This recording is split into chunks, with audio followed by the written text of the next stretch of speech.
Question is, Ria works as a secretary to the managing director of the Knowledge Group Industries.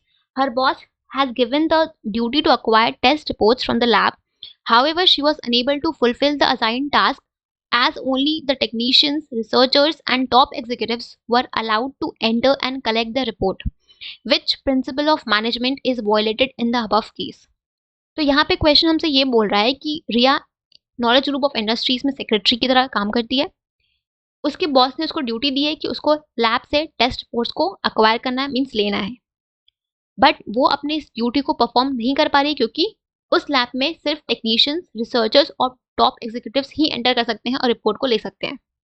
Right तो यहाँ पे कौन से principle of management का violation हो रहा है, हमें ये बताना है. तो यहाँ पे जिस प्रिंसिपल ऑफ मैनेजमेंट का वॉयलेशन हो रहा है वो है आपका अथॉरिटी एंड रिस्पॉन्सिबिलिटी का. इस प्रिंसिपल में फ्योल ने कहा है कि जो भी हम अथॉरिटी डेलीगेट करते हैं और रिस्पॉन्सिबिलिटी असाइन करते हैं उनके बीच में एक प्रॉपर बैलेंस होना चाहिए. अगर हम बात करें अथॉरिटी की, तो अथॉरिटी क्या होता है? It is the right to give order to subordinates. Responsibility क्या होता है? तो ये एक ड्यूटी होता है जो सबऑर्डिनेट से हम एक्सपेक्ट करता है एक सुपीरियर परफॉर्म करने के लिए. राइट तो अथॉरिटी और रिस्पॉन्सिबिलिटी जो है it should go hand in hand, दोनों बराबर होना चाहिए. अगर अथॉरिटी ज़्यादा है, रिस्पॉन्सिबिलिटी कम है, तो अथॉरिटी का मिसयूज होगा. रिस्पॉन्सिबिलिटी ज़्यादा है, अथॉरिटी कम है, तो काम प्रॉपर्ली कंप्लीट नहीं होगा.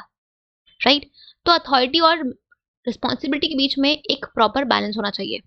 राइट जितनी अथॉरिटी है उसके अकॉर्डिंग रिस्पॉन्सिबिलिटी होनी चाहिए और जितनी रिस्पॉन्सिबिलिटी है उसके अकॉर्डिंग अथॉरिटी होनी चाहिए. जैसे इस क्वेश्चन में क्या है, गिवन है कि रिया को टास्क तो दिया गया, उसको रिस्पॉन्सिबिलिटी दी गई कि उसको लैब से रिपोर्ट्स को लेने हैं, बट उसके लिए उसको परमिशन या उसके लिए उसको वो अथॉरिटी नहीं दी गई कि वो लैब में जाकर रिपोर्ट्स को ले सकती है, क्योंकि लैब में जाने का जो परमिशन था वो सिर्फ टेक्नीशियन, रिसर्चर्स और टॉप एग्जीक्यूटिव्स के पास ही था, और वो उन तीनों में से कुछ भी नहीं थी. वो तो सिर्फ एक कंपनी में सेक्रेटरी थी. तो she was not allowed to enter and collect the report, और ना ही उसको जाने की अथॉरिटी दी गई थी. तो यहाँ पे उसको रिस्पॉन्सिबिलिटी दी उसके बॉस ने, बट उसके बॉस ने उसको ये अथॉरिटी नहीं दी कि वो लैब में जा सकते और रिपोर्ट को ले सकती है. तो यहाँ पे अथॉरिटी, रिस्पॉन्सिबिलिटी थी बट अथॉरिटी नहीं थी, तो काम जो है वो पूरा नहीं हो पाया. ठीक है.